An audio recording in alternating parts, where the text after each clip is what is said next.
Hey guys, it's Mike the Wrestling God Smith. You're watching All of Wrestling, the premier wrestling TV show that focuses on NXT, SmackDown, Raw, 205, and many more. Okay, so the purpose of this video, guys, is actually I'm actually doing the review for the Super Showdown because a lot happened, and that's why I didn't do it yesterday because I was trying to catch everything.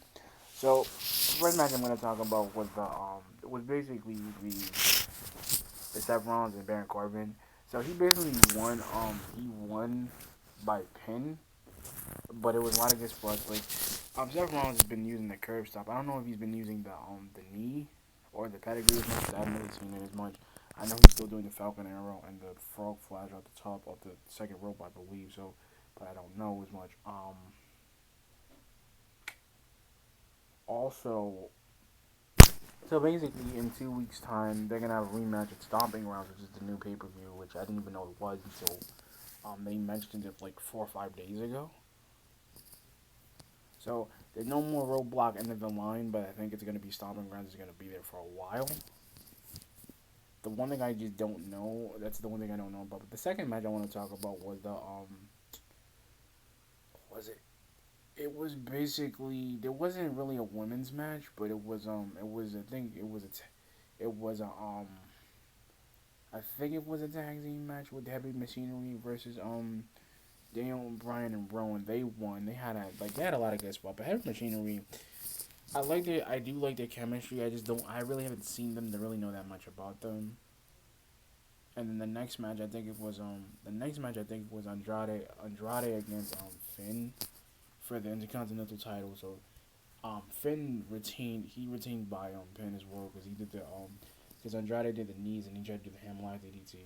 Finn kicked out of the Hammerlock DDT, and then he did the shotgun drop kick, and then he did the coup de grace, and then he got it off the pin. And the third match was really good because I like this one.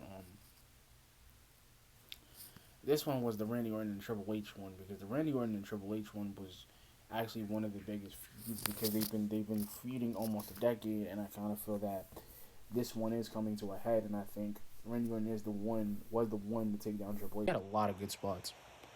I did like both their entrances, and I like that he had the bike and the NXT logo on in the motor jacket. And then the funny thing is, like they didn't even they it was still me because they didn't fight, they didn't start wrestling until I think started doing whole wrestling holds until about like 5 minutes in the match, and it was crazy because like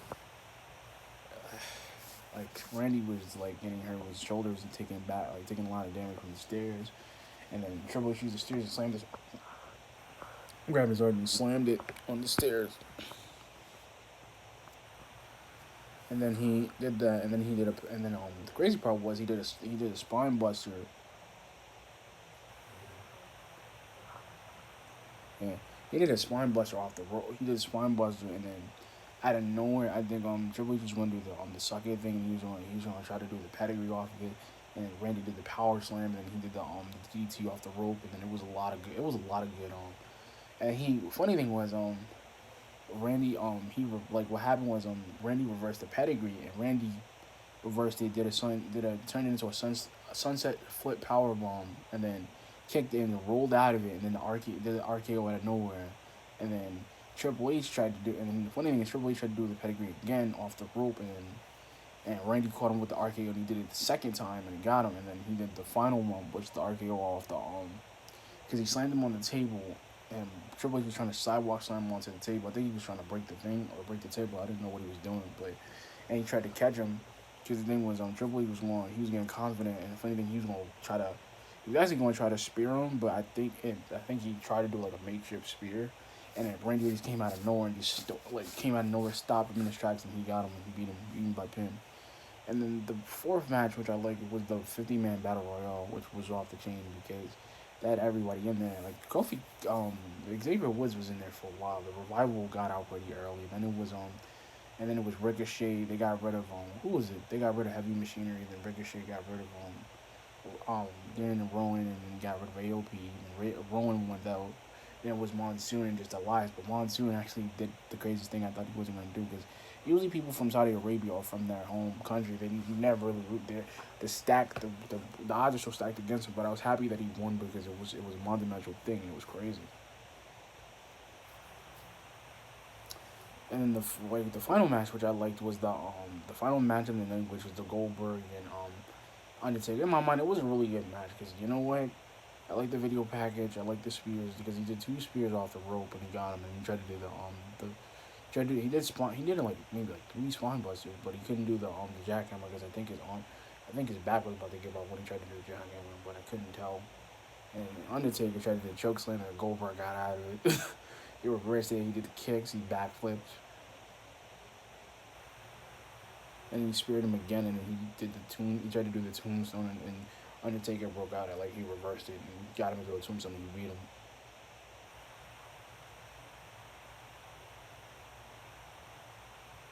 Then I think the Kofi Kingston was really good because the rivalry was just weird because I really think Dolph is at his breaking point because there really is nothing left for him to do.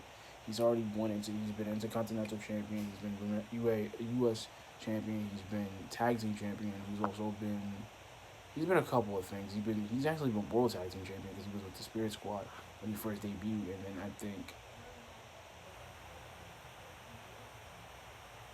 and then he did a zigzag off the back of it. Like he did the zigzag, he tried to do a famous, but Kofi actually put him in a powerbomb predicament. He did the boom drop and then he did Trouble in Paradise. He kicked out of it, and then what happened was Xavier Woods he interfered. Like he did an interfering move.